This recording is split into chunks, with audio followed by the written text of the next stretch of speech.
اس کی آنکھیں رو رو کر سوجی ہوئی تھی۔ وہ میرے سامنے آ کر کھڑی ہوئی اور پھوٹ پھوٹ کر رونے لگی۔ میں کچھ سمجھ نہ سکی۔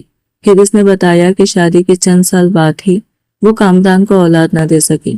کاروبار میں مسلسل نقصان ہوا، قرضے بڑھتے گئے اور آخرکار کامران ایک حادثے میں شدید زخمی ہو کر بستر پر آ گیا۔